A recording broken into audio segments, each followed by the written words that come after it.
Bonjour à tous. Il y a peut-être certains qui vont arriver au fur et à mesure, mais je pense qu'il est 16h01, on peut démarrer. Comme pour ceux qui ont l'habitude de ce qu'on fait annuellement, ce qu'on a commencé à faire l'année dernière, on profite de l'événement annuel de Casea en Europe. Casea, notre partenaire stratégique dans l'infogérance, pour vous faire un débrief des messages les plus importants euh, euh, que sont relayés lors de cet événement. Moi, j'ai le plaisir de commencer la séance d'aujourd'hui. On va avoir deux séances dans cette première partie, dans deux présentations, pardon. La mienne et celle de Bertrand Bévalet qui me suivra tout de suite après. Dans cette première partie, moi, je vais vous parler de la perspective d'un agent du FBI sur l'évolution très dynamique du paysage des menaces de cybersécurité. Alors, je vais tricher un petit peu parce qu'en fait, cette présentation n'est pas faite lors de cet événement en Europe, mais a été faite il y a quelques semaines à peine à Las Vegas lors de l'événement équivalent que Kaseya propose aux États-Unis. Il y a à peine quelques semaines, donc c'est de totale actualité. Alors, cette présentation, on va la faire, moi je vais le présenter en français, mais les slides sont en anglais.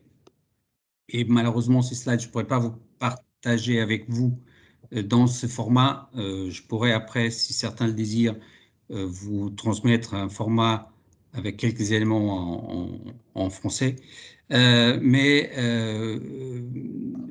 fait, ce qui se passe, c'est que cette présentation a été faite par un monsieur qui s'appelle Jason Manar, qui a été responsable de l'équipe FBI aux États-Unis, qui a géré la crise Casea, pour ceux qui sont au courant, il y a quelques mois, en juillet dernier, et qui a l'habitude de gérer des crises de cybersécurité avec des entreprises que les États-Unis considèrent stratégiques. Bon. Jason Manar a depuis rejoint Kaseya depuis 2 semaines. Il est DSSI de Kaseya. Il a fait cette présentation il y a à peine quelques semaines, encore en tant que membre du FBI. Bon.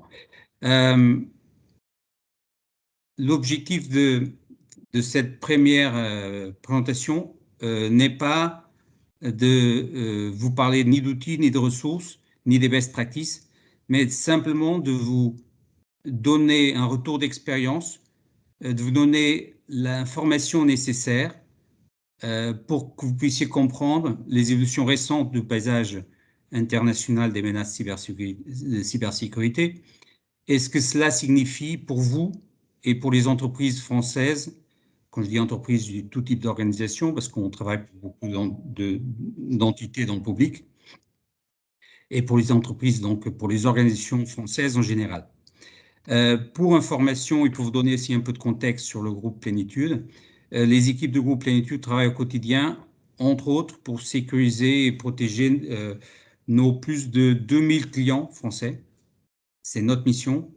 Et dans cette mission, nous tenons à cœur de prendre soin des individus et des organisations. Alors, et dans cette perspective, je vous garantis que à chaque fois que j'entends une histoire de plus sur une cyberattaque réussie, je suis extrêmement affligé. C'est toujours une de plus. Ça ne devient pas anodin. La quantité ne rend pas la situation moins tragique. Ça arrive, enfin, on a plein de cas différents, en toute humilité, souvent des clients qui n'ont pas suffisamment ou pas écouté nos conseils. Euh, le plus souvent, des prospects qui arrivent parce qu'ils viennent de subir une attaque et que cette attaque est réussie. Et à chaque fois, je me dis, je me dis, quel gâchis, parce que ça, dans l'extrême majorité des cas, ça aurait pu être évité si les best practices qu'on propose auraient été suivies, et notamment dans le cas des prospects, il aurait suffi on commence à travailler avec eux quelques mois avant pour éviter que les ces situations tragiques arrivent. Bon, de même, chaque fois que j'ai avec un client ou un prospect une première conversation sur la cybersécurité, euh, ce que vous voyez là à l'écran, c'est un peu l'image, la photographie qui s'installe dans cette conversation de toutes les choses qui peuvent mal se passer potentiellement. Et ceci, souvent, dans la perspective du client ou de mon interlocuteur, la plupart du temps, ressemble à une énorme confusion anarchique. Je vous parle d'une première conversation. Après, heureusement que nos équipes, on est capable d'amener un peu de structure et de la pédagogie. Mais les premières images, c'est souvent une image anarchique un peu sauvage. Et on a l'impression que tout ceci peut conduire à une tempête parfaite. Et ce n'est pas faux. En réalité, la question qu'on doit se poser tous aujourd'hui, ou la façon d'aborder le sujet qu'on doit avoir tous aujourd'hui, c'est, la question n'est pas de savoir si cela peut nous arriver, mais quand ça va nous arriver. Parce qu'en réalité, pas la peine de bomber le torse, ça va nous arriver à tous. Nous, on a subi indirectement à travers Kaseya en juillet dernier une attaque qui n'a pas été réussie. On a fait le nécessaire, on a probablement eu un petit peu de chance sur certains aspects. J'aime tenir un discours euh, d'honnêteté, mais la réalité c'est que ça arrive à tous et il faut qu'on adopte tous ensemble ces paradigmes au plus vite, si ce n'est pas encore le cas. Et donc la question après, c'est à partir du moment où on sait que ça va naturellement arriver à un moment donné, la question c'est par où commençons-nous à nous protéger? Et je pense que la première étape, encore une fois, mon objectif aujourd'hui dans cette première présentation n'est pas de vous aborder les outils, ni les ressources, ni les best practices, mais dans cette première étape, l'objectif, c'est de vous faire comprendre le paysage, excusez-moi, c'est de vous faire comprendre le paysage des cybermenaces, chiffres inclus. Et je pense que la première image que je voudrais vous transmettre, c'est que, parce qu'elle est assez puissante quand on la développe, et je vais la développer un petit peu, c'est qu'on vit, quelque part, on vit dans une jungle. Euh, on va voir comment cette image peut être développée, parce qu'elle va nous permettre, par la suite, ayant en perspective notre environnement de menace, de créer un plan d'action pragmatique et efficace au quotidien. Ce qu'on voit dans le slide suivant à propos de Jungle, c'est l'ensemble des acteurs qui, qui, qui sont face à nous. Je dirais que ceci est un slide classique. Je pense qu'il a fait pas mal le tour du monde, probablement même plus que Thomas Pasquet. Mais ça reste toujours valable. Ces slides, je pense qu'il tient bien la synthèse des acteurs criminels auxquels nous sommes confrontés aujourd'hui. Mais je fais un pas en arrière pour reprendre où j'étais. J'étais en train de vous dire qu'on vit dans une jungle. Et la question, pour moi, n'est pas de savoir, quand on vit dans la jungle, n'est pas de savoir si un jour on va rencontrer un lion ou pas, mais quand est-ce qu'on va le rencontrer. Donc, si vous voulez, l'exercice et le paradigme est à peu près le même. Donc, le plan d'action que nous allons définir, que vous pouvez définir dans la jungle, même quand une crise survienne, c'est-à-dire le plan d'action qu'on peut créer avant de rencontrer le lion, va fortement dicter le résultat final de votre confrontation avec le lion, de votre capacité à être résilient face à la menace va dépendre beaucoup du plan d'action qu'on crée avant d'être confronté à la menace réelle, à l'activation de la menace. Et ça va nous permettre de comprendre si on va passer ou pas cette crise avec succès. Alors, après, on peut se poser la question aussi de quel type de lion nous allons rencontrer. Donc, comme vous voyez, le panel est assez large. Si vous regardez le slide, il va simplement de l'activiste qui ne cherche pas à gagner de l'argent. Hein. Il veut peut-être simplement faire avancer sa cause et publier un message fort sur votre site web.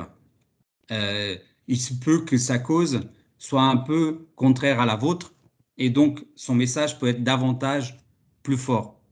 Même s'il ne cherche pas à gagner de l'argent, il peut avoir un impact sur votre réputation qui peut être très importante. Et ça va de là à l'enjeu stratégique ou terroriste, où vous avez des acteurs qui vont utiliser des outils cyber comme une arme de destruction massive. Alors, je vous dis tel que je le sens, franchement, ça fait peur et c'est normal que ça fasse peur. Mais heureusement, enfin, nous ne pouvons pas nous arrêter à la peur et donc il faut que chacun d'entre nous passe à l'action. Et donc la question d'après, encore une fois, c'est par où nous commençons. Et donc je vous propose, encore une fois, dans cette phase de sensibilisation, de commencer par regarder les chiffres. Mais juste avant de regarder les chiffres, et à propos, j'ai une petite anecdote concernant l'aspect géostratégique ou terroriste lié aux cybermenaces et à quel point nos États sont démunis le niveau de coopération entre États est loin d'être parfait. On pense tous que les menaces viennent de la Russie, viennent de la Chine, et c'est vrai que pour une bonne partie, elles viennent de la Russie et de la Chine, mais je voulais vous raconter une histoire qui m'a été racontée par Jason Manard. Il me disait, en 2017, 2016, 2017, on cherchait à récupérer, c'est les termes qu'il utilise, un Français qui s'appelle Gall Valerius, qui est connu comme un, un baron du Darknet. Et ils ont fait toutes les démarches possibles, imaginables auprès de l'État français pour pouvoir l'amener en justice. Or, toutes ces actions, toutes ces tentatives de coordination n'ont pas réussi. Je présume que l'État français ne voulait pas donner à un citoyen français euh, enfin, aux Américains pour être jugé aux États-Unis. Mais il se trouve que finalement, ce monsieur qui a une longue barbe a décidé de participer, grâce à sa barbe, à un concours au Texas. Et évidemment, à ce moment-là, ils l'ont arrêté à la frontière. Or, ce monsieur qui a été jugé et emprisonné, il est rentré en France depuis début novembre. Je peux vous envoyer après le lien si vous cherchez à avoir plus d'informations.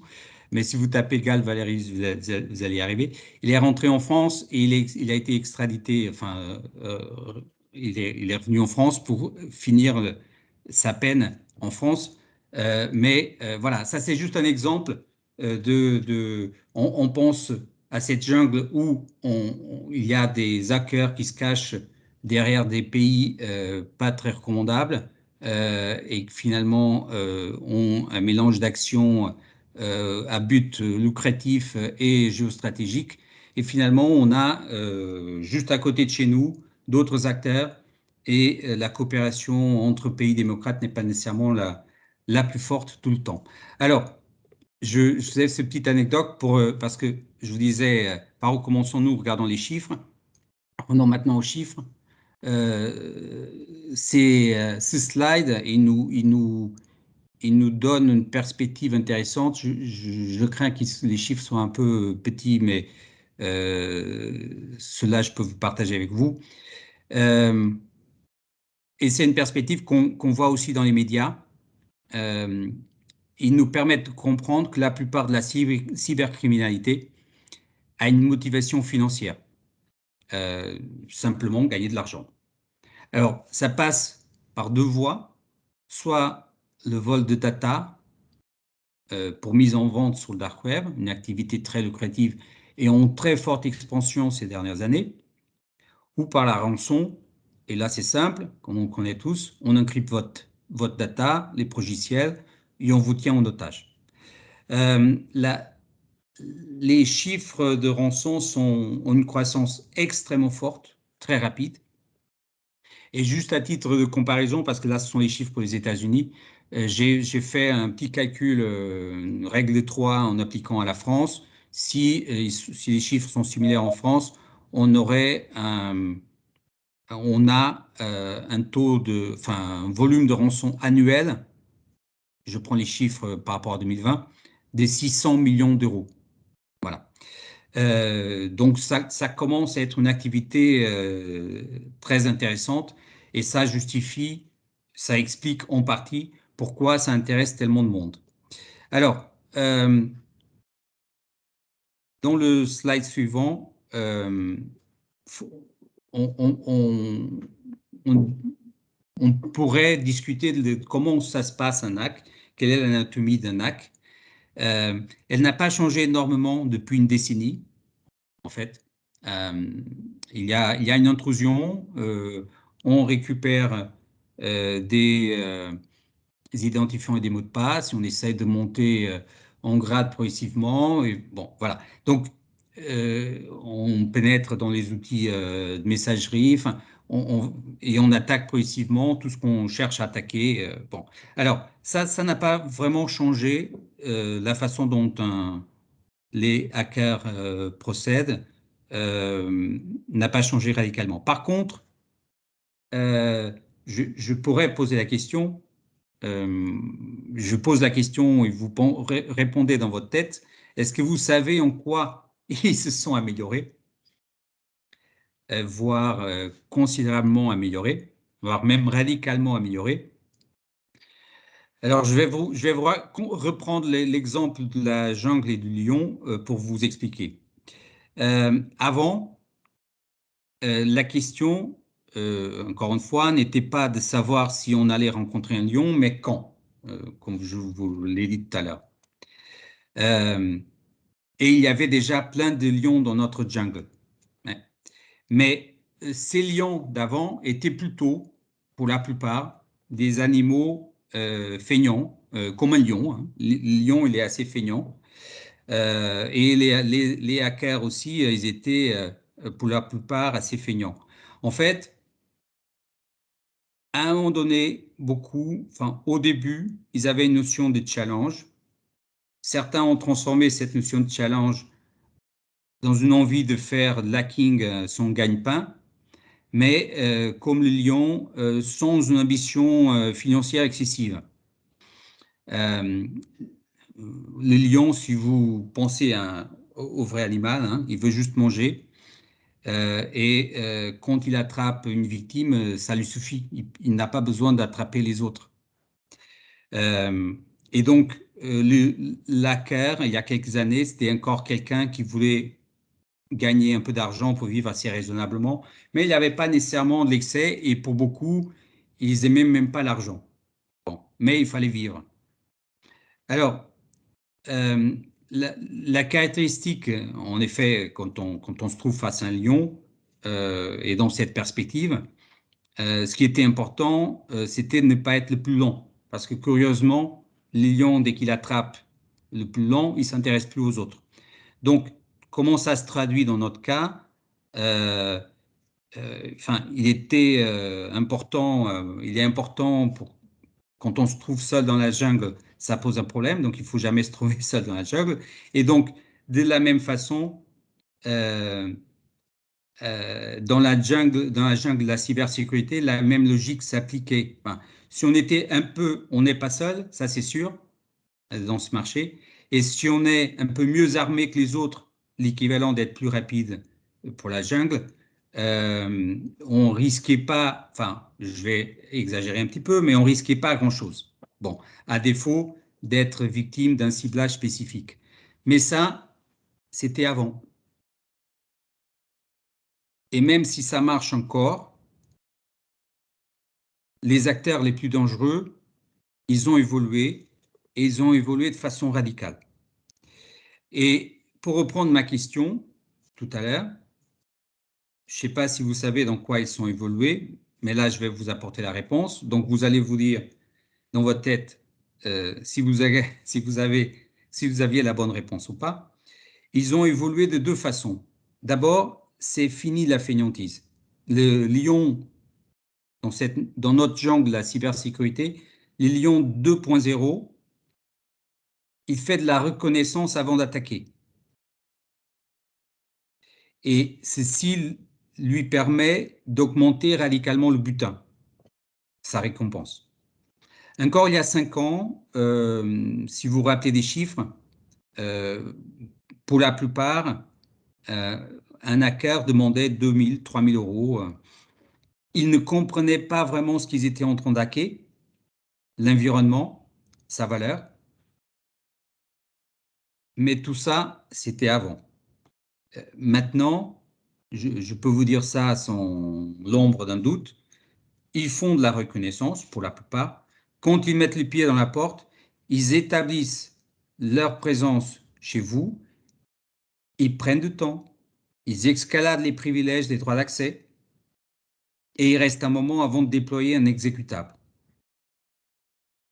L'exécutable qui va permettre de déployer le package et encrypter toute votre data. Alors, deuxième point, pourquoi ils font ça? Pourquoi ils prennent du temps maintenant? Ils prennent du temps parce qu'ils ont compris, à force d'essayer, hein, parce que tout ça, c'est du trial and error, c'est tentative, erreur, et on découvre une nouvelle méthode. Ils ont compris qu'ils ont un modèle qui est scalable. Et vous pouvez me faire confiance, enfin, les chiffres le démontrent, vous n'avez pas besoin de me faire confiance, c'est maintenant un vrai business pour eux. Quand on a un hacker en face, on a en réalité une entreprise, pas une entreprise dans le sens classique tel qu'on le connaît, mais une organisation, un écosystème qui sont des vraies organisations criminelles. Ils ont un modèle scalable à un tel point qu'en fonction des infos qu'ils récoltent chez vous, souvent de façon automatique, sur votre nombre de serveurs, nombre de postes, la typologie de votre réseau, ils ont une formule qui crache un chiffre et qui correspond au chiffre du rançon. Quand on vous demande 10 000, 50, 100 000, 1 million, ces chiffres ils ne sont pas anodins. Ils font comme toute entreprise, ils ont un modèle de pricing, ils ont une calculatrice qui crache ces chiffres. Et ils ne dérivent pas. Alors, la réalité, c'est que dans leur phase de reconnaissance, ils vont utiliser votre data, vos informations, contre vous. Parce qu'ils vont récolter l'info nécessaire pour pouvoir vous faire le plus de mal possible tout en vous donnant la possibilité de payer. Donc, il y a un équilibre à tenir. Je donne encore un autre exemple. Si vous n'avez pas une politique de protection de vos données sensibles, je pense par exemple à, à votre police d'assurance cybersécurité, si vous en avez une. S'ils y accèdent, ils vont utiliser cette information en tant qu'élément de négociation contre vous. Euh, et peut-être le plus important pour la fin, si le volume d'hacking a explosé de façon exponentielle, c'est grâce au fait que maintenant, ils ont un business model qui est réplicable, ils peuvent l'appliquer à chaque fois, totalement duplicable, même en partie automatisable et donc c'est très facile à scaler. Donc, en réalité, il fonctionne comme une start-up qui passe de la toute petite boîte et qui a un modèle de croissance très rapide pour devenir une grosse boîte. Alors, euh, pour aller un peu plus loin, les prochains slides, je vais les passer très rapidement. Là aussi, vous voyez la rapidité à laquelle le ransomware est en forte croissance. En fait, sur le premier semestre de cette année, je pense que dans le slide suivant, on va le voir aussi, sur le premier semestre de 2021, on a eu autant de ransomware que toute l'année dernière. Bon, voilà. Là, vous voyez, c'est difficile à voir, mais vous voyez le volume de ransomware par pays. Vous voyez que les États-Unis suivi tout de suite par l'Angleterre et l'Allemagne, mais bon, il y a un écart énorme, sont les principales victimes. La France présente en 8e place. Il y a des acteurs un peu exotiques juste avant, comme la Colombie et l'Inde. Bon, je ne saurais pas vous expliquer pourquoi. Euh, Là, vous voyez l'évolution mois après mois. Déjà, 2020, c'était une explosion de 2020 et 2021. Et déjà en 2020, l'explosion était énorme grâce, entre autres, aux problématiques Covid et le télétravail. Mais en 2021, on persiste et on signe dans cette folle croissance très rapide qui est typique d'une entreprise ou d'une organisation ou d'un marché qui a trouvé un modèle scalable et qui peut le répliquer en permanence et continuer à croître. Alors, euh, là, on arrive là aussi, rien de nouveau. Euh, Si je reprends les, les conseils de Jason Manard, l'FBI va vous dire simplement les axes de protection que vous devez développer sont, ils sont pas nouveaux, ils sont toujours les mêmes, sont le ransomware, le phishing et le social engineering, et tout ce qui relève du vol de données personnelles, mots de passe, euh, numéro de carte crédit, numéro de sécurité sociale. Bon, voilà. Tout ce qui va permettre euh, à un hacker de progresser dans l'impact qu'il peut avoir sur vous en progressant d'un outil à l'autre, d'une app à l'autre, jusqu'à qu'il trouve ce qu'il faut. Donc tout ça n'est pas nouveau. Ce qu'il faut, c'est-à-dire ce qui aura plus d'impact. Tout ça n'est pas nouveau, mais simplement l'idée c'est que vous sortez d'ici avec un peu plus d'infos pour vous aussi, vous puissiez scaler, adapter votre business pour ce niveau où on a monté. Et pour cela, l'idée, c'est de vous donner de l'information qui a de la valeur pour vous. Bon, donc quand nous parlons des acteurs du paysage de la cybercriminalité, et ce qui se passe aujourd'hui, ces trois techniques concernent la plupart de ce que les acteurs de la cybercriminalité font. Bon. Euh, il les combine souvent, rien de nouveau. Cela existe depuis 10 ans. Bon, il les combine de plus en plus. Euh, Là aussi, la façon dont ils le font, en termes méthode, ça n'a pas changé radicalement. Ils utilisent des schémas qui sont un peu différents, mais ce qui a changé radicalement, c'est le niveau de sophistication, des complexités dans ces schémas. Et Jason Manard donnait un exemple que j'ai retenu euh, pour qu'on puisse comprendre à quel point il y a de la complexité dans l'approche pour faire le plus de mal possible. Euh, et il parlait d'une société qui est dans le top 500 des entreprises américaines, Fortune 500. Et avec ce modèle de reconnaissance, c'est-à-dire je rentre un petit peu, je mets un pied dans la porte, je reste tout discret et je récupère de l'information progressivement.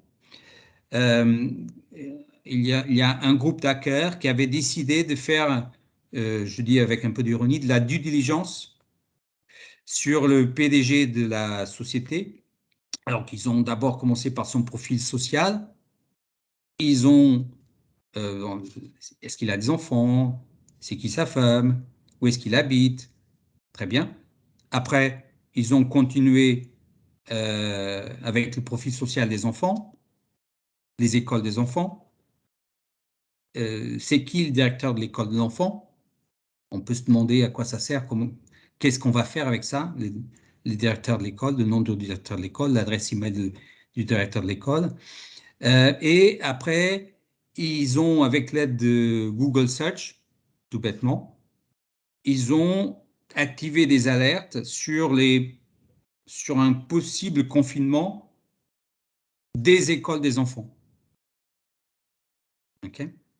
Donc, avec ces alertes, ils seraient informés s'il y avait un confinement de l'école, ils seraient informés immédiatement de cette décision de l'école ou de l'État ou de la région. Alors, ils ont fait tout ça, et je présume qu'ils ont fait ça pas seulement sur ce PDG, mais sur d'autres. Mais avec celui-là en particulier, ils ont attendu, 8 mois sont passés entre le moment où ils ont fait toute cette reconnaissance et l'événement se produit. En effet, Covid oblige, il y a un confinement de l'école. Alors, ça s'est passé en 2020, fin 2020. Deuxième moitié 2020. Et donc, quand il y a le confinement de l'école, tout de suite, ils avaient un email préparé, pré-packagé, avec toutes les informations qu'ils avaient récoltées. Évidemment, l'email semblait venir de l'école, du directeur de l'école. Et dans cet email, il y avait une petite pièce jointe, un document Word, avec une liste de contacts d'urgence pour les professeurs de l'école, au cas où les parents, pardon, aurait besoin de contacter directement un professeur. Donc, si vous êtes un parent, je demande parmi nous, combien d'entre nous n'auraient pas cliqué sur cette liste quand tous les autres faits sont concordants? C'est-à-dire, l'école est bien confinée, on peut vérifier cette information sur les médias. Bon, les autres parents le savent aussi. On a tous reçu un SMS, ils ont tous reçu, les parents, un SMS et des emails réels, véridiques. L'école, pas des faux, qui est informé de confinement. Bon, ils connaissent le nom et l'adresse email du directeur. Bon, et d'un coup, ils reçoivent cet email qui semble venir du directeur. Bon, donc tout de suite après, un SMS l'école qui est informé encore d'une procédure supplémentaire qu'il fallait suivre. Bon, très bien. Donc, ce qui s'est passé, c'est que l'équipe IT de cette entreprise, je vous rappelle, top 500 aux États-Unis, a pris presque un an. Ça se mesure en 350 quelques jours pour comprendre que son PDG avait été hacké et qu'il avait eu une exfiltration de données majeure, massive, de l'entreprise pendant 350 quelques jours. Bon, je vous donne un autre exemple tout récent parce que celui-là, il m'est arrivé à moi-même. Je l'ai vécu en direct il y a une semaine. Il s'agit d'une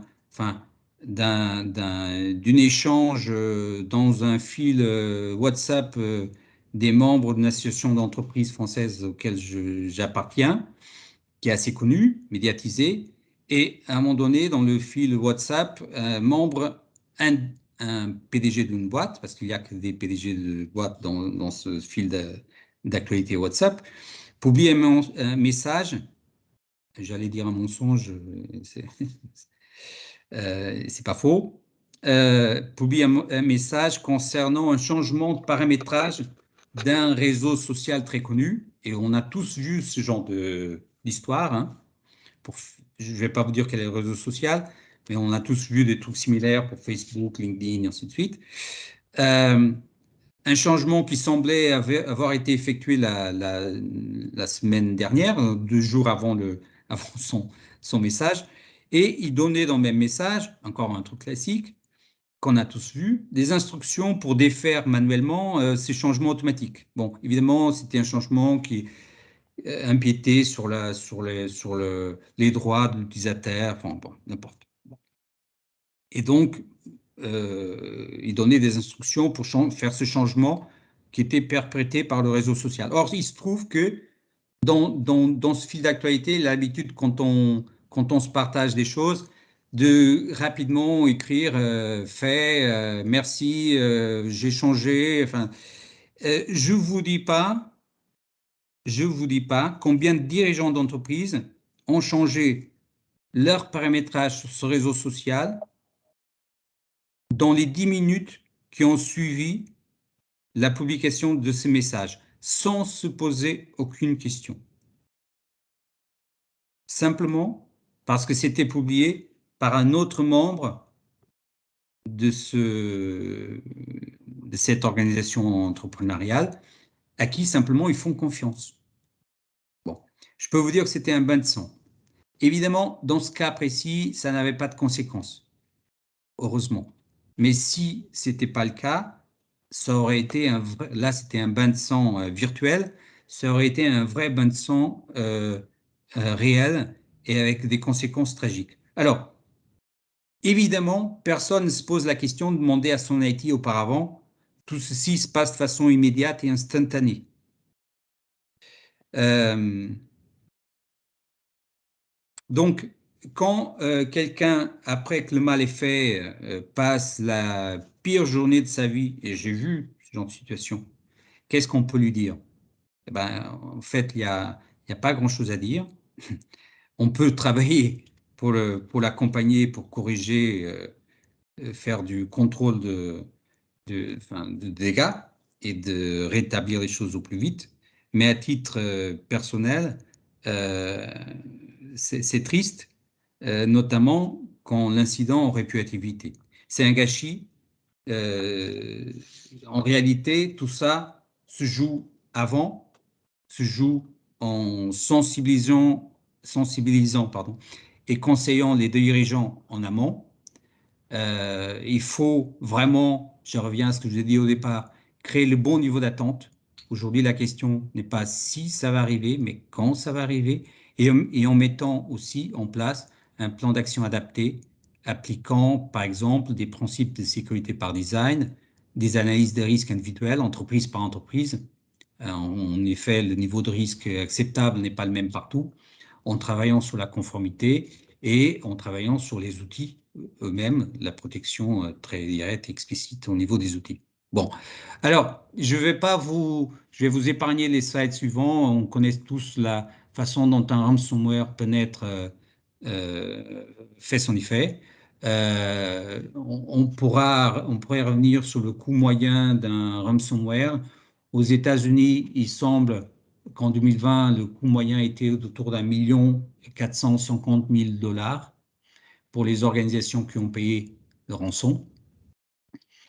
Euh, En même temps, il explique, c'est peut-être le rôle d'un dirigeant du FBI, mais il explique, d'un agent, pardon, un agent de FBI, il explique que ça coûte moins cher de ne pas payer que de payer.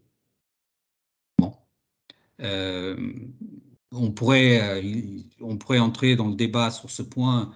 Il y a un raisonnement assez long. Pour certains, pour ceux qui veulent aller plus loin, on pourra en discuter. Euh, Aux États-Unis, toutes les 14 secondes, une nouvelle organisation est touchée par le ransomware. Enfin, si on fait le calcul, je pense que ça donne à peu près 2 millions d'organisations par an. Bon, donc ça va vite. Euh, Point suivant aussi, enfin là aussi les, les, les façons, les failles qui sont utilisées par les ransomware sont assez connues, les phishing, les vulnérabilités des softwares, des logiciels, pardon, et les failles de sécurité des serveurs qui ne sont pas correctement patchés et qui pose des problèmes graves. Et on ne parle pas que des problèmes zero day, on parle des patchs qui auraient dû être appliqués peut-être des fois depuis 6 mois, depuis un an et demi, et qui ne sont pas faits, et qui donc en fait, rend la société extrêmement vulnérable sans que personne s'en rende compte. Et là, c'est plutôt un problème de professionnalisme de la part des équipes IT qui souvent n'existent pas des fois ou qui n'ont pas conscience de ces problèmes parce qu'ils n'ont pas les bons outils pour les identifier et pour les corriger. Euh, on pourrait aussi parler du phishing en général, mais je vais sauter un peu ces slides. Là, vous voyez, par exemple, c'est la croissance folle des sites web de phishing et la décroissance aussi très rapide des sites de malware. Donc, le phishing, c'est aujourd'hui le vecteur d'attaque numéro un et ça ne s'arrête pas. Euh, on pourrait aussi parler de tout ce qui relève du vol de données sensibles, données personnelles, enfin les mots de passe, les cartes de crédit, et la façon dont, enfin, dont on est tous, nos organisations sont vulnérables, de par le fait que la plupart des salariés qui n'ont pas suivi des actions de sensibilisation utilisent à peu près les mêmes mots de passe partout. Donc, quand leur mot de passe Dropbox ou LinkedIn se fait hacker et tombe dans le dark web, naturellement, avec ce mot de passe, on va essayer d'entrer dans son réseau d'entreprise ou euh, sur d'autres réseaux sociaux ou autres qui permettent de récupérer encore d'autres informations et on y va. C'est une chaîne qui ne s'arrête pas parce que les mots de passe sont les mêmes ou à peu près les mêmes avec des petites variantes qui sont facilement identifiables. Euh, alors évidemment, tout ça, aujourd'hui, il y a beaucoup d'outils qui nous permettent de nous protéger contre ça. J'ai l'habitude de dire que le premier pare-feu, c'est l'être humain, mais on ne peut pas se baser uniquement sur l'être humain, évidemment, parce qu'on est tous, vous prenez les deux exemples que je viens de vous donner, aux États-Unis et en France, on est tous perméables. Et moi, le premier, je reste humble au fait qu'un jour, il y aura quelque chose qui sera tellement bien fait que je vais, entre guillemets, me faire avoir, malgré toute la précaution qu'on essaie d'avoir, on reste tous perméables. Donc, après, il y a beaucoup d'outils aujourd'hui qui fonctionnent de façon plutôt automatisée. On peut s'appuyer sur l'intelligence artificielle pour identifier du comportement suspicieux pour faire de sandboxing lié à ces comportements euh, euh, suspects. Voilà, bon, c'est tout un autre débat et on pourra en parler à un autre moment. Aujourd'hui, l'objectif, c'est de vous donner plutôt cette notion du risque et de cette sensibilité au risque. Alors, évidemment que le vol, enfin, c'est ce que je venais de dire, je vais peut-être anticiper un petit peu par rapport à ces slides. Le vol de données personnelles, c'est très simple, hein, ça passe. Le lien commun pour monter les différentes étapes, c'est en général les mots de passe qui sont très similaires. Il y a des solutions pour ça. Il faut quand même que les sociétés les adoptent parce que le risque il est extrêmement important. Euh,